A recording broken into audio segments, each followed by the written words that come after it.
And then here we go.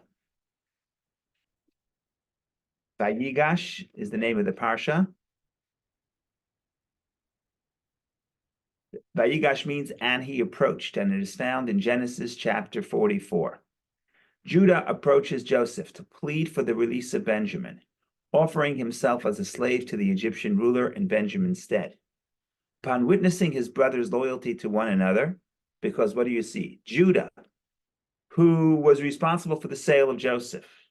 Think about this for a second. Judah was responsible for the sale of Joseph. Why did Judah sell Joseph? Because they were jealous. Why they were jealous? Because the father showed favoritism to this son, the son of Rachel.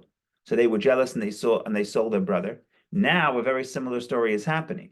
The next brother of Rachel, the next son of Rachel, Benjamin, who's again the father's favored son, is being accused of being a slave. And now the rest of the brothers are, and especially Judah, are defending Benjamin, which is what they should have done to Joseph, defending Joseph. So now is sort of the correction of the past terrible mistake of the sale of Joseph. So when Joseph sees that, upon witnessing his brothers' loyalty to one another, Joseph reveals his identity to them. He says, I am Joseph, he declares. Is my father still alive? The brothers are overcome by shame and remorse, but Joseph comforts them. It was not you who sent me here, he says to them, but God. It has all been ordained from above to save us and the entire region from famine. The brothers rush back to Canaan with the news. Jacob comes to Egypt with his sons and their families, 70 souls in all, and is reunited with his beloved son after 22 years. On his way to Egypt, he receives a divine promise. Fear not to go down to Egypt, for I will be there. For I will there make you a great nation. I will go down with you to Egypt, and I will also surely bring you up again. So I alluded to this earlier. If God comes to Jacob on his way down to Egypt and says, fear not, what does that tell you? That tells you that he feared, right? God has to say, fear not. Obviously, he feared. So why is he afraid? Because the family, they knew about the divine promise to Abraham, which is that your descendants are going to be foreigners in a foreign land for 400 years, and they will be enslaved. And later, they're going to come back to Israel. So he understood that going down to Egypt could be starting the process of the exile. God says, don't fear. Why? Ironically, in the place of exile is the place where you will become a great nation, which is ironic that specifically outside of Israel, where were we born as a people? We were born, in other words, in some sense, the womb is Egypt, right? And the birth is the moment of the Exodus. So in some sense, we grow as a people in Egypt. So that's interesting. Okay, we continue the last paragraph. Joseph gathers the wealth of Egypt by selling food and seed during the famine. The Torah goes into a detailed description of the way Joseph ran the Egyptian economy, how he nationalized all the land, but gave people incentive to produce. So basically, he would give them the land, lease the land back to the people, and they would have to give a 20% tax to the pharaoh. But the other four portions, the 80%, they can keep. The other 4/5 they can keep for themselves, and that's how Egypt prospered. So a little bit of nationalism, a little bit of capitalism, all makes into Joseph. Okay, here it's just in one line, but the Torah gives it to us a little bit more at length. Joseph gathers the wealth of Egypt by selling food and seed during the famine. Pharaoh gives Jacob's family the fertile country of Goshen to settle, and the children of Israel prosper in their Egyptian exile. Everything almost looks happily ever after. And Genesis ends with a happily ever after. Next week's parsha is the final parsha, final portion in the book of Genesis, where Jacob dwells in Egypt for the last 17 years of his life. In a way, the only 17 years of life that he has peace and serenity. And he passes away next week, and Joseph passes away, and everybody lives happily ever after until the next generation when the exile starts. But we don't have to worry about that right now. So far, everything seems to be just good and just fine. So one of the most dramatic scenes in the Torah, where Joseph reveals his identity to his brothers, happens in this week. A lot to talk about. We actually study these portions on Sunday morning. We've been talking about this portion for probably a few months now. So there's a lot to talk about. The only question is where to start and where to begin, where to start and what to focus on. So if anyone has any comments or questions, please jump in. Otherwise, we will begin. Rabbi, Yeah. a question. Uh, I think the idea of comparing the situation with Benjamin to Joseph has a huge difference. They experienced Joseph as arrogant and superior and difficult, and they were envious and they wanted to be punitive. Benjamin was a little brother, and Correct. therefore it was a lot easier to be compassionate and for Judah to be big about it, as it were. Right. Because and what do the commentators say about that extraordinary difference? Yeah. So I would say, first of all, it's not just that Joseph is being kind, Judah is being kind, but Judah basically says, I will be a slave and let Benjamin go back. So that's a very big commitment. That's not just being kind to the brother, not hating them. That's a very big commitment. But what I would say, because you're highlighting the differences, what I want to highlight is the similarity. And I want to get to, yes, Joseph is an arrogant kid. When he was 17, he was annoying, but it's much deeper than that. And the reason why they were so upset about Joseph is not so much because Joseph was an arrogant kid. It was that as well, but it's much deeper. And I would even say that it's actually a trauma. It's an intergenerational trauma. In other words, this family, there is a tension in this family. The tension is that going back a generation, the real tension is between the two wives. Jacob loves Rachel, but he's tricked into marrying Leah, the sister, the older sister. He ends up marrying both because once he marries Leah, he's not going to divorce Leah. Polygamy is permitted in the Torah, not encouraged, but permitted at that time. So he marries Rachel as well. Now, Leah is in a marriage. She feels hated. Now, she's not hated. He doesn't hate her, but he loves someone else more. So she feels hated. So think about for decades, this story is unfolding over generations where the next generation, the children of Leah feel that their mother is hated and therefore that they're hated. And they see the favoritism to the son of Joseph, to the son of Rachel, to Joseph, as an affront to them and to their mother. So this is not just that there's an arrogant kid here. It's much deeper, I think. And therefore, in that sense, the fact that the father, even till today, imagine what's happening now. These are adult children. These people are in their 30s and 40s. And what they're saying is, if Benjamin doesn't come home, our father will be devastated. What happens if Judah doesn't come home? Father doesn't care, right? Right? What is that telling you? It's telling you that again, they're in the same underlying situation, which is that there is favoritism. The father does have a deep connection to Rachel and her sons. And despite that, that was the trigger. I don't think the arrogance was just annoying. That was the real trigger. And despite that, in this scenario, they can overcome that and they can acknowledge that the father, it's not like the father changed. Maybe he should have changed. The Talmud says, take away from the story is don't make any different, don't show any favoritism to any child. But it's clearly Jacob didn't do that. Clearly, Jacob still feels that if this child, something happens to this child, by the way, he's in his 30s, he has 10 kids at the time. The child has 10 kids, right? So Benjamin is already an older kid. But the point here is that the brothers all say, if something happens to Benjamin, our father's going to die. So clearly the connection between Jacob and Benjamin runs very, very deep. And again, it's a continuation to he's the only son of his beloved wife that survived. He doesn't know what happened to Joseph. So now I would say the important elements of the story of Joseph repeat themselves. Yes, Benjamin is a nice kid. He's not annoying as Joseph, and he's not as arrogant as Joseph. But I think that the favoritism of the father is the key point here. And that's very deep. That trauma is very deep in the family. Like I said, it's intergeneration. And the fact that the brothers could stand up for what is right, even though they could feel, we would justify why Judah would say, you know what? Why is our father so connected to Benjamin? It's offensive to us. Who cares about Benjamin? And certainly to put himself and his freedom and his future on the line for Benjamin is an unbelievable thing. It's an unbelievable thing. And Joseph breaks down. Now I'm not sure. So like I said, there's a lot happening, and Judah says a lot of things. So it's different people think different things trigger the breakdown. Or the breakdown, I mean, forcing Joseph to reveal his identity. But I think there's a consensus that it's not so much any specific word, but it's the idea that, and some people say it's actually orchestrated on the hands of Joseph, where Joseph all along, his plan all along was to accuse them as being spies, bring Benjamin down. recreate the same scenario to see if they repent.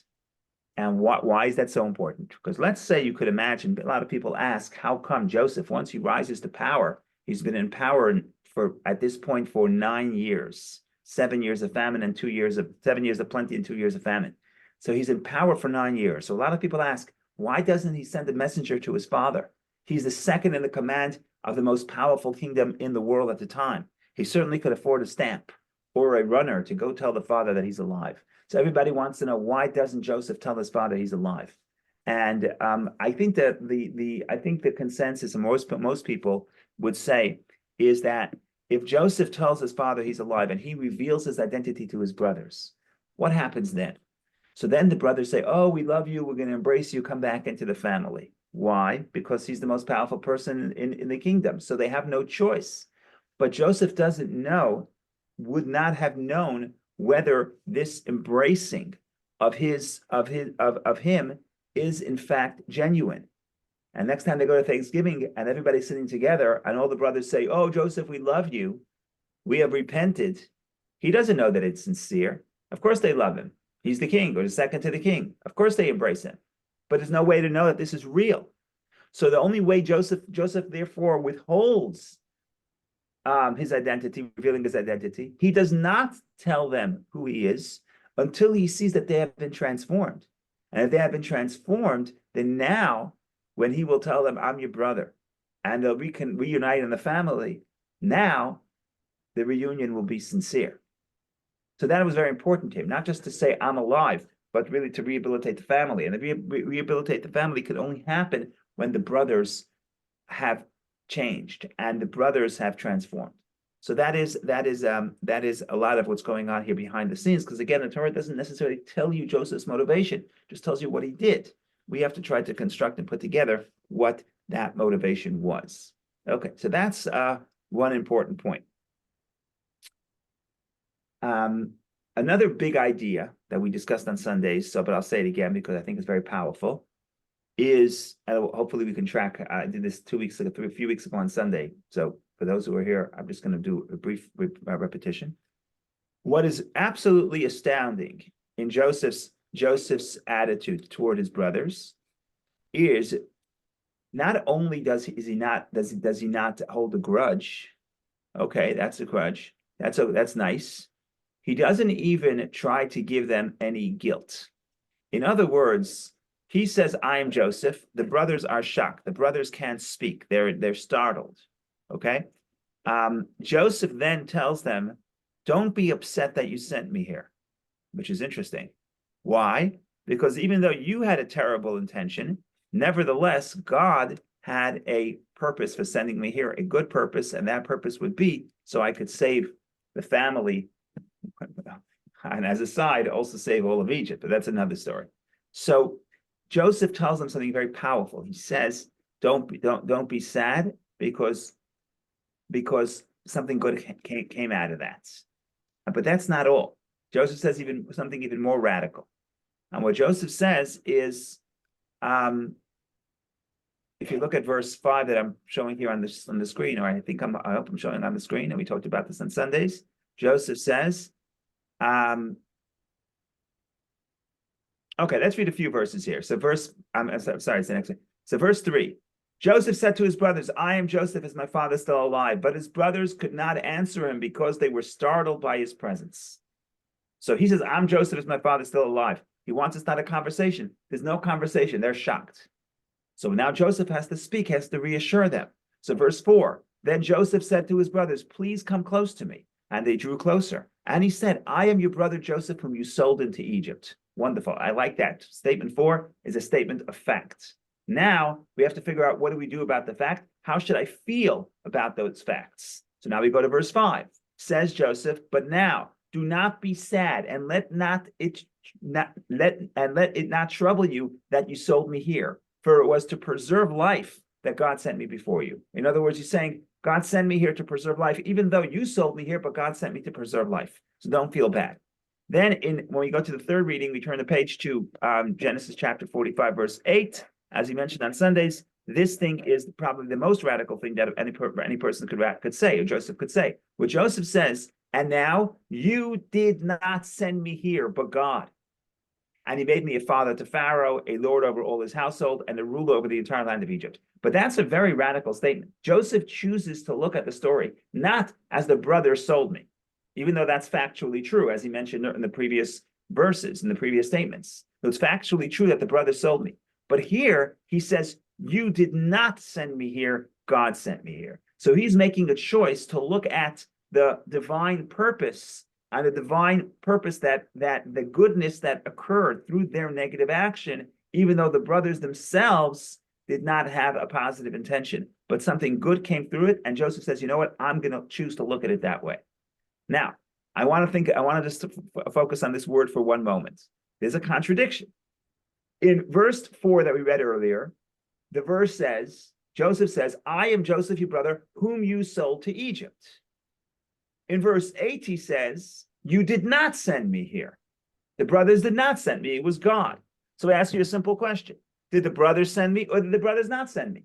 In other words, you want to talk about what Joseph chooses to look at, and we understand that's a subjective question. He could choose whatever he wants. But here it's much more than that. Joseph is saying, now you should know you did not send me here. How could he say you did not send me here if the reality is, and he himself says to few verses earlier that you sent me to Egypt. He says it twice. He says, I'm Joseph, your brother, whom you sent to Egypt. And then he says, don't feel bad that you sold me to Egypt. So he keeps saying, you sold me to Egypt, you sold me to Egypt. Now he says, you did not send me to Egypt. How could he say that within the same 60 seconds? So there's a beautiful comment, a beautiful interpretation. I don't remember if anyone saw, maybe I haven't seen it on the word, but the concept is true. But here I think I can connect it to the word. The word he uses here is he says, Lo atem shilachtem, you did not send me. The word shalach, to send, means to send with a mission. Like an emissary is a shaliach. So what he's basically saying, and if you send someone as an emissary, you're sending them with a purpose. So if you really want to think about what Joseph is saying, he's saying, you sold me to Egypt. That's a factual statement. You did sell me to Egypt. But what he's saying, but my purpose in Egypt, that I don't get from you. That I get from God, right? Because the concept of sending me, you sold me, but you didn't send me. Sold is a fact. You sold me here. Through you, I ended up in Egypt. But I ask myself, why am I here? Am I a victim of the brother's negative choice? Or am I here on a divine mission? That's Joseph's choice to think about. And Joseph says, you may have sold me, but you don't define the meaning of why I'm here. Because the meaning of why I'm here is in the word shalachtem, sending. And God sent me here. God sent me here with a mission, and I was successful. In other words, he achieved greatness in Egypt. But it's a very important concept because this can be applied to every situation or every challenge. The challenge, there's a technical problem, the technical facts of how I got to this challenge. This person harmed me. This person wasn't nice to me. Whatever the case is, that's the circumstances put me in a situation of challenge. That's a fact. The question is, how do I understand why I'm here or my purpose here? And the circumstances don't bring the meaning. The meaning of my existence in this scenario doesn't come from the circumstances. The meaning is God. And therefore, whenever I'm in a situation, I ask myself, not why, I ask myself, not how did this happen or who did this to me, but why am I here? What's the divine mission of why I'm here? And if I live this way, then I'm living like Joseph. I alluded to this a few Sundays ago, but now I was home at my mother's house the other day, and on her table, she had a copy of the story. So I took a picture of it, and I'm going to read it. And it's going to be a similar concept. This is something that the Rebbe always taught, but it's so powerful how it plays out here. So long story short, years ago, I forget what year it is. What year is it? Lamed Tes, 1979. So 1970. So my grandmother was involved in the Chabad Women's Organization, and one of the things they did is that every year they did a convention, a midwinter convention in another city in the United States, and women from Crown Heights would go and travel, and they would have their convention every year was in another city. So that was my grandmother. At a certain point, my mother started helping her, and this is the story. So the story is that year they have the convention in Detroit, Michigan.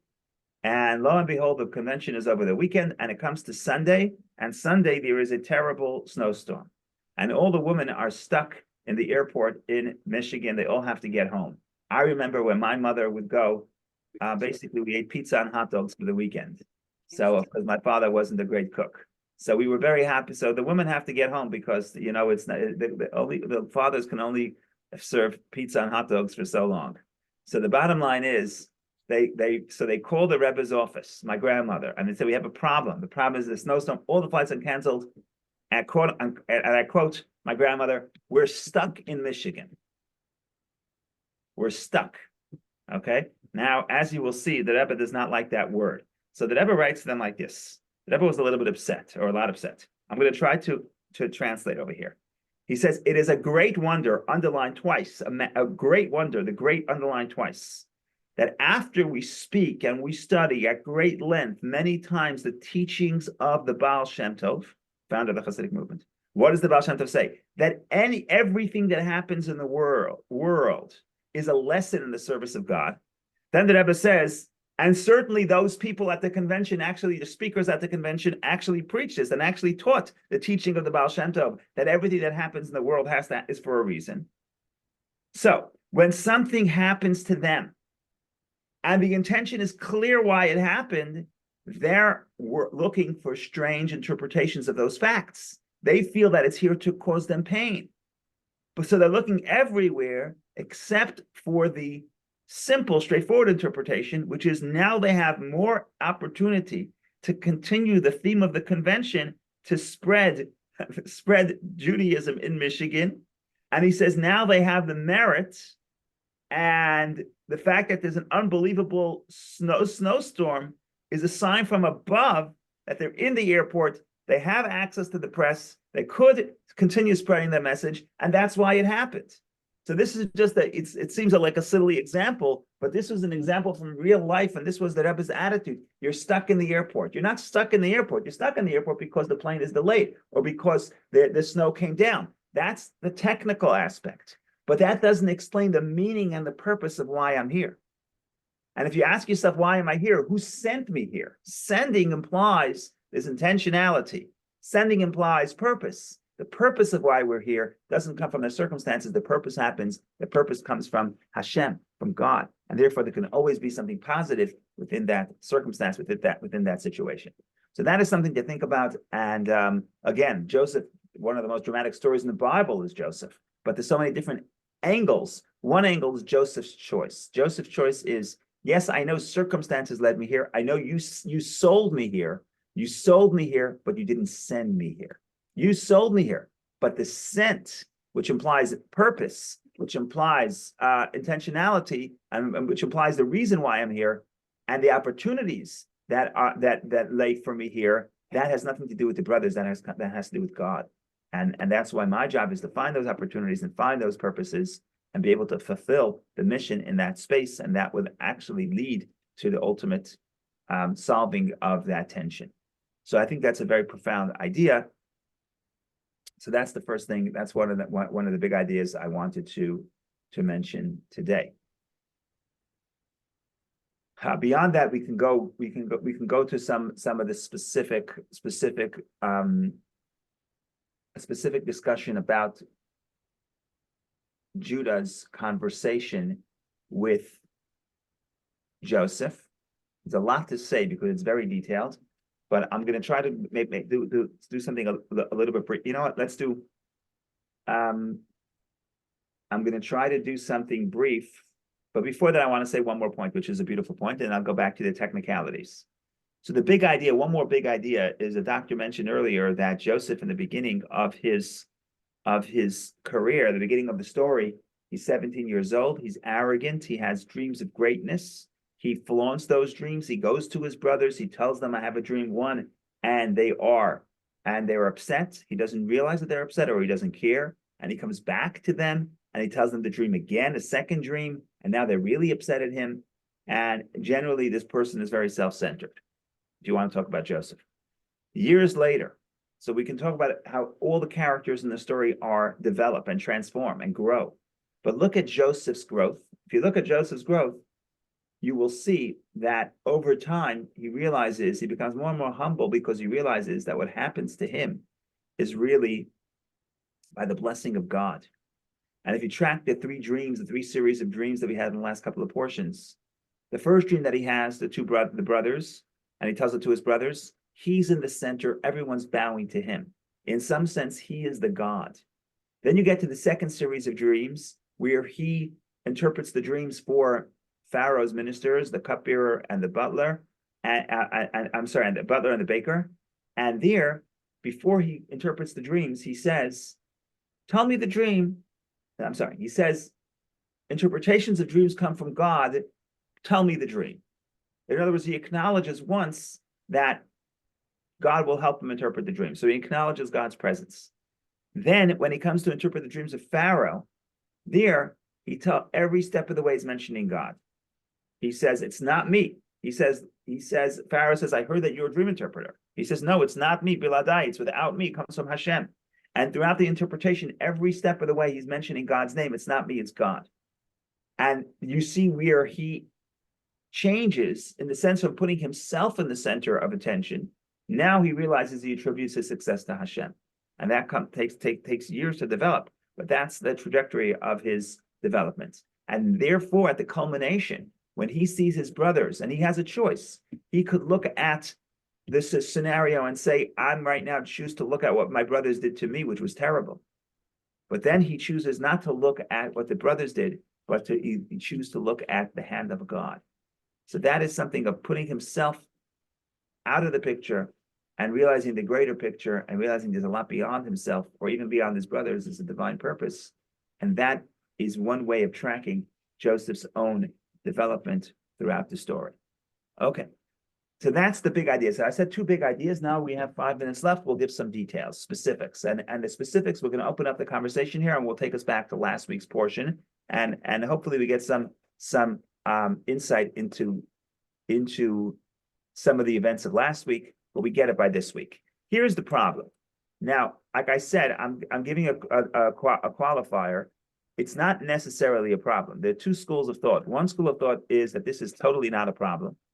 But if it's not a problem, we have nothing to talk about. In other words, there's nothing to add. But other schools of thought is it is a problem. What's the big problem? It happens here and it happens in other stories of the Torah as well.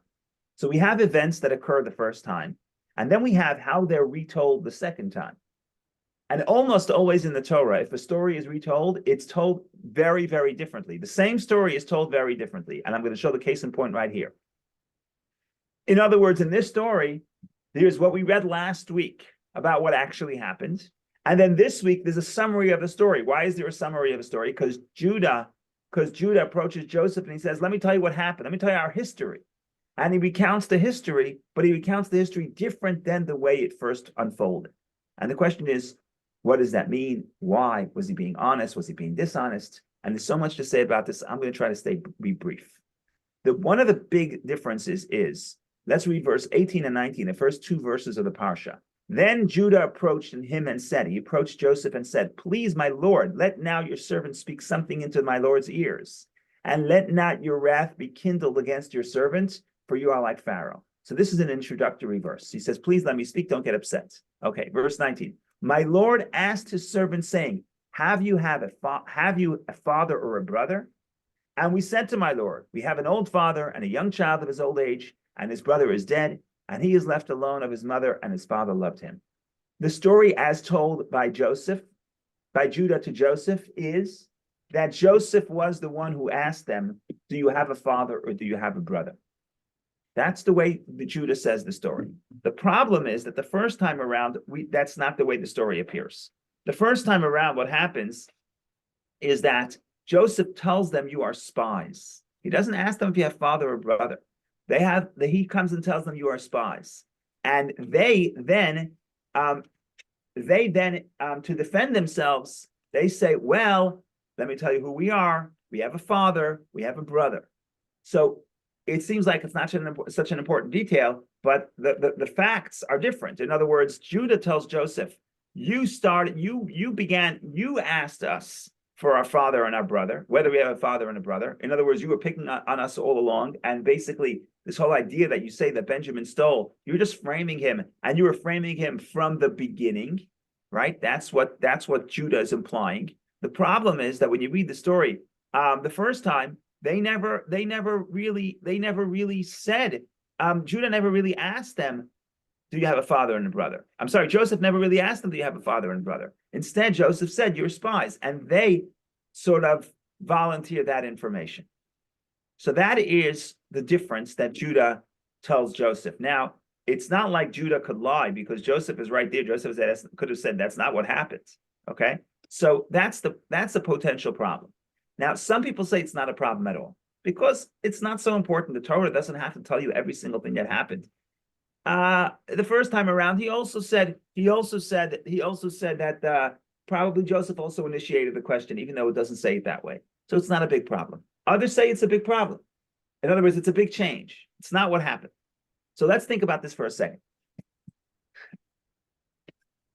Without getting too detailed here. There's two things what happened. Let's assume that the story as it was told happened, which is Joseph did not start by asking them, "Do you have a brother and a father?" They volunteered the information. Let's assume that that's the case. Judah still comes to Joseph and says, the first thing, as soon as we came, you asked us, "Do you have a father and brother?" Is Judah lying? The answer is he's not lying. Why? Because today I think the scientists know that two people see the situation the same way. Something happens, everybody sees it from their subjective perspective. In other words, what Judah is saying is, it doesn't really matter who asked the first question. Judah is saying, we experienced that experience and we felt that you have a special interest in our father and our brother. That's what we felt. And therefore you asked it. He didn't, technically he wasn't the one who asked it, but Judah, that's his impression from the story. Remember, there's a few months in between. So when Judah says, we came to you and you asked us whether you have a father and a brother, in his mind, that's what he felt, because that was the impression that was made to him, because he felt that the emperor, even though the leader, even though he said you're spies, that was just the introductory. He really had interest in the father and the brother. Okay. Why am I telling this to you? Why is it so important? First of all, it's important when two people say a story and they say a different story. It doesn't mean one is lying, because the way the brain works is each person processes based on their subjective experience, and that's what Judah is saying. As far as I'm concerned, your agenda right away was to know whether we have a father and a brother. Okay, but why is it so interesting? So I'm going to take you back to last week. Last week, the story is like this: the brothers go to buy grain. They're accused of being spies. Joseph holds one brother back, Simon, as a collateral, so to speak, and he sends 9 of the brothers back. And he says, "Don't even think of coming back without Benjamin." Okay, so they go home. They tell their father what happened. What do they say? The guy said we're spies, and he wants Benjamin. Father said, "Too bad, we're not sending Benjamin." Okay, father was not moved. Reuven says, I'm going to guarantor. I'm going to be the guarantee. He doesn't say guarantor. He says, if I don't bring back Benjamin, you can kill both my sons. No, father says not happen. Okay. A few months later, they run out of food. Now Judah comes to the father, and the father says, we need more food. So Judah comes to the father, and Judah says, we can't go without Benjamin. Not here.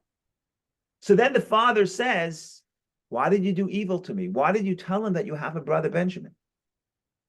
And then Judah says, why did we tell him? We told him because he asked.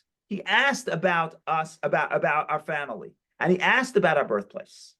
So Judah now, in a way, is not being honest, if you think about it, because Judah is saying that the emperor asked us about our family, which is not factually true. What happens is, assuming that this is the case, assuming that we're reading it simple, what happens is he accused them of being spies. They volunteered their information about their other brother.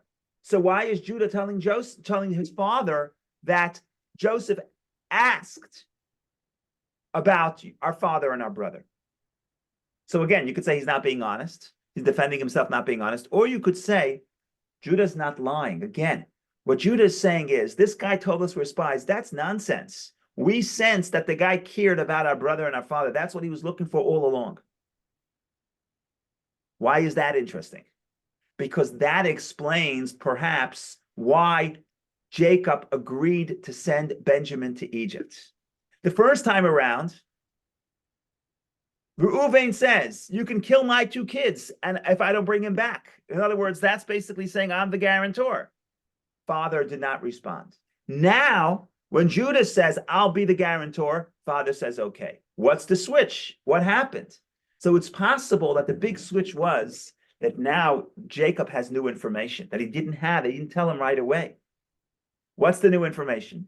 Judah says, this emperor of Egypt is very curious about our old father and our youngest brother. Why would the emperor of Egypt be curious about their old father and their younger brother? Oh, so that leaves a glimmer of hope. Maybe he knows something about Joseph. Maybe Joseph told him about his old father and brother.